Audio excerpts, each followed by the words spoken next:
Right then guys, it's been a while, but welcome back to a fantasy football video. I know I've not been doing them weekly anymore. Basically, I do think the hype of fantasy football has died down a little bit, but I have been doing it every week. I know loads of you guys have as well, because I am keeping an eye on the leaderboard, so I figured it would be a good time to come back and do a bit of an update video as well. I've actually been doing alright recently, so I need this documented before it all goes horribly wrong. But we will start off with you guys in the league as always. Top of the leaderboard, we have Joe PS, Let's Get Messy. 703 total points, 91 points in that game week is very good. Second place, we've got Harvey, big up. Third place, CFFC, he got 92 points in that game week, which is the best I can see on here.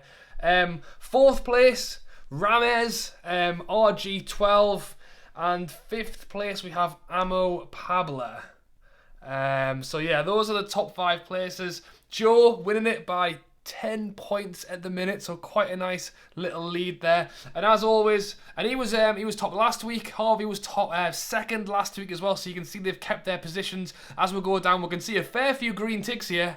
So if you're one of them people moving up the league, well done to you. And to be honest, if you were on this front page, like I always say, well done to you, because you are doing pretty good. I mean, I imagine most people on this front page must be winning their own like private leagues. Because if I keep going down, you know, I'm actually, normally it goes 50th place and then I'm miles behind, but I'm actually doing okay. I'm currently sitting 81st in my league. Yes, I am just over 70 points behind first place, but 11 points off 50th. But like we always do, we'll take a look at Joe's team, top of the leaderboard.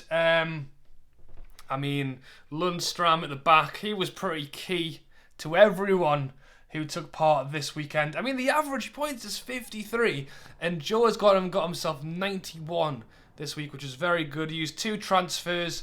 Robertson at the back there. I mean, the defence has done fantastic. Tomori didn't. Mane, last-minute goal, along with a pretty much last-minute assist as well, so bringing in the points right on the deadline. Abraham doing very well this season. Jimmy Vardy has been getting himself a fair share of goals. Jimenez, Sterling, captain. Yeah, that's just unlucky, isn't it, really? Because if there's one person on that board, he's probably the most likely you'd give it to. And he's pretty much, well, other than De Bruyne, Pope, and Tomori, the only person... No, he was. Sterling was the only point in that team who got 1 point. So it's such hard luck there that you could have given it to anyone else and got a few extra points on the board. But that's just the way it goes. Moving on to my team, 81 points. As I say, I was pretty happy about that. I think the fact that I had Lundstram as well made a big difference. The fact that Mane went and got himself some points right at the end of the game made a big difference. Pope and net, in fairness, he hasn't really picked up too many points in the last couple of weeks. Alexander-Arnold, he got a last-minute assist, and he got himself a bonus. Put Stone, I took Otamendi out for Stones, and then he didn't get any points anyway. Well, he got 2. Sterling did nothing. James did nothing. Pookie is still doing nothing. But Aguero got himself a goal. Despite having not played the last 2 weeks, I left him in my team. Kind of happy that I did, because he scored a goal, but how long do you leave him in there for? I don't know. And Abraham as well. All of that Pookie stuff, when I didn't put him in, he scored, and I finally put him in, and he's just done absolutely nothing. Willems at Newcastle, you know what? He has been bringing a few points in. He got 8 this weekend. Yes, 2 and a 2, but a 12 before that. Newcastle have got a couple of decent-ish fixtures. Bournemouth this weekend, and then I think it's Villa after the international break, so who knows with him. Obviously, Man City speak for themselves, except for the fact they've got Liverpool this weekend. I mean, if we look at the bench, I've got Rico from Bournemouth. I think he was one of my top picks. He went and got 6 points against Man U. If I'd been brave enough to put him in, I could have got a few more points as well. So that's how my team's looking at the minute. I think I'm pretty happy with it. As I say, the things that I'm unhappy about are the fact that Pukki's not scoring, Aguero's not playing enough. But other than that, just the fact that Lundstram, Willems, Rico, like the players that didn't cost me anything, are actually bringing in more points than some of the players I spent loads on. I did have Salah in my team up until a week or two ago when I put Mane in, so that's a change has already benefited just from the game gone. It's a tough one for me this week because although I did do all right last week, the fact that I've got 3 Man City players and 2 Liverpool players and they're both playing each other. I mean, it could easily be 3-3. It could also easily be 1-1.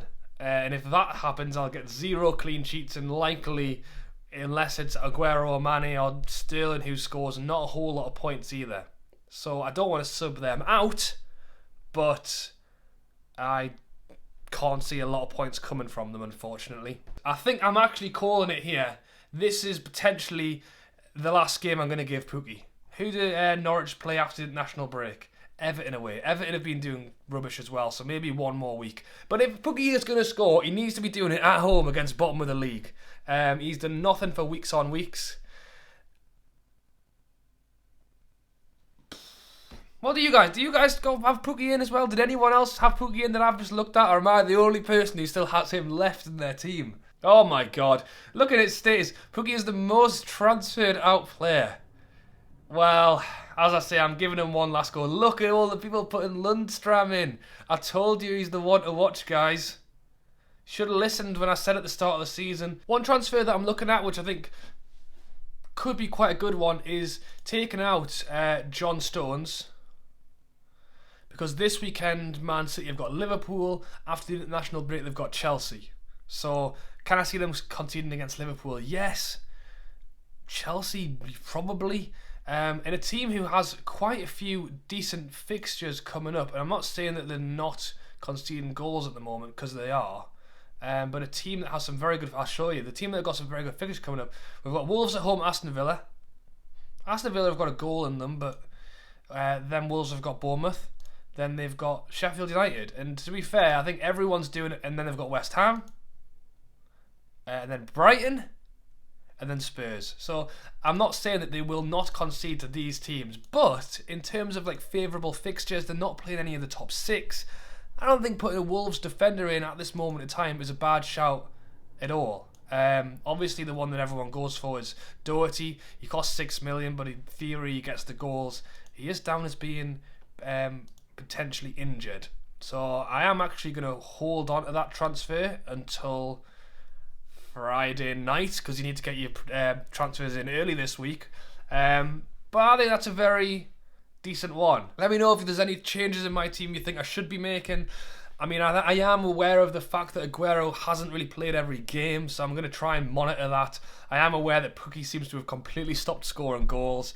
And I do have a lot of eggs in one basket with my Liverpool, Man City players, but I think a lot of people will. So depending on what happens this weekend in that game, I think will affect most people. It's not just me who has half of my team on those 2 teams. I think it could potentially be a low scoring week because of that, depending on what happens in the game. If it's 1-1 and the 2 goal scorers are players who no one has, then I think a lot of people will lose out. And then that's the thing, do you take the gamble of maybe moving people in and out, or do you just leave it and hope for the best? Because Mane, Sterling and Aguero could still easily score a goal each. But defensively, I'm rambling. But yeah, thank you all for watching. Let me know if there's any changes you think I should make. I know I've pretty much just had a chat. It's not really been much of a... it's not been a very informative video. I've just sat here and played around on fantasy football and talked about it. But let me know how you're doing in your team. If you are on the top page of my league, let me know down below. Even just let me know how you are doing in the league. Are you doing better than I am? Are you doing worse than I am? I'd love to hear it. And as I always say, any tips for my team is much appreciated. And remember, the leagues, the kick off this Friday. So you need to have your changes done by Friday night, not Saturday morning. I've made that mistake many times.